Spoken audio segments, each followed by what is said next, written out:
Hello everyone, this is iKonakona playing some Scout on Payload Barnblitz. Now, Scout on defense is not that great. I was lucky enough with this match to have a pretty good team so I could be Scouts, and I was really in the Scout mood. But Scout on defense is not all that great. If you guys don't know, there are three, classes of, three types of classes in TF2. I was going to say classes of classes, but three types of classes. There are offensive classes, defensive, and support. And Scout falls in the offensive with Soldier and Pyro. But Soldier and Pyro, they're actually pretty good at defense as well, especially like a crits Soldier or something, and then Pyros for spy checking. You know, those two classes are really good for defense, but Scout is one of those classes where it's really good at offense, but defense it kind of sucks. Unless, like in this match, I had a pretty good team that could keep the enemy team at bay, so I was having a lot of fun with Scout. Now, I've noticed that when I play as Scout, I do best when I'm kind of staying back, waiting for a fight to happen, and then I'll kind of pop in on someone else's fight and try and finish off the enemy. That way, you know, I don't draw too much attention because I do have very, very low health. Even though I'm fast, something like a Soldier like this, really tough to take on, you know, head on like that because of the splash damage. And so, taking people head on as a Scout one-on-one is really, really difficult unless maybe it's another Scout. That way it's kind of an even match, but still, I just don't like Scout on Scout as well. This is too fast for me sometimes. But yeah, Scouts, not really good for getting into head-on, you know, one-on-one fights. I kind of, you know, watch my teammates, watch which kind of fights they get into, and then kind of jump in real quick, get a hit. You can see there, I was able to flank that heavy on that cart. He was busy shooting someone else. I jumped in there and finished him off. Now you notice that when I go for health packs, because I'm constantly getting hit in this match, when I go for health packs in this map, by the way, this sniper, yeah, I pretty much knew that that Pyro was going up there and he was going to get finished off, so yep, I just had to watch him die. But when I go for health packs as a Scout, or as any other class, I try to avoid picking up the ammo as well, because I know that the ammo is for engineers, and you can see that we have an engineer here, a really, really good spot, and they're really trying to take it out. So whenever I go for a health pack like here, I try to avoid the ammo as much as possible, because that provides metal for the engineers.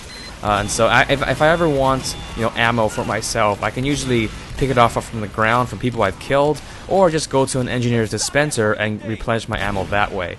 But yeah, I try to avoid the, you know, picking up ammo packs along with health packs, because ammo packs, I think, are really reserved for engineers nearby. They're the ones who really need it.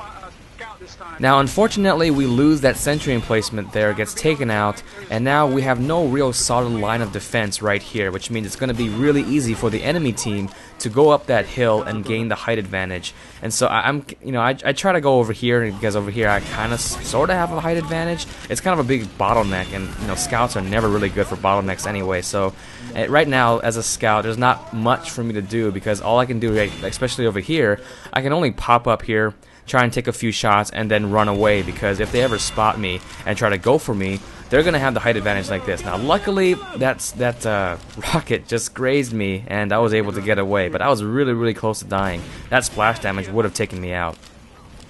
Now, if I haven't played Scout in a really long time and I'm not used to his speed, what I like to do is I like to start off by just shooting while I'm on the ground. You notice that I don't, in this match, I kind of jump a little bit, but what I'm trying to do is I'm just trying to strafe around, and using my, you know, my WASD keys to move around. I'm using that to kind of align my shot, and then for the really minute adjustments, I use my mouse. I find that that's a lot easier than jumping all over the place and using your mouse for aiming. If you just run and kind of strafe into the path of your enemy and just use your mouse for really small adjustments, and then, you know, it's a lot easier to click and, you know, hit your target. Once I've played Scout for a while and I'm used to him, then I'll try to go for jump shots. And jump shots are really, really difficult sometimes, just because there's just so much, there's a lot of coordination involved in trying to land a jump shot. Basically, it's jumping, and in mid-air, you take a shot and you hit the enemy. It's a really effective strategy, because if you think about it, kind of like the Soldier, when the Soldier rocket jumps, he's pretty much invulnerable when he's in the air. I'm not saying that he is invulnerable, but it's very difficult to hit a Soldier in mid-air, and so the Soldier can get a few shots, maybe one or two shots actually, on you while he's in the air, and so that's a big advantage, because he's going to get the first shot on you. And kind of like the Scout, you're going to be really difficult to hit if you're jumping and you're shooting at the enemy at the same time, because you can kind of do two things at once.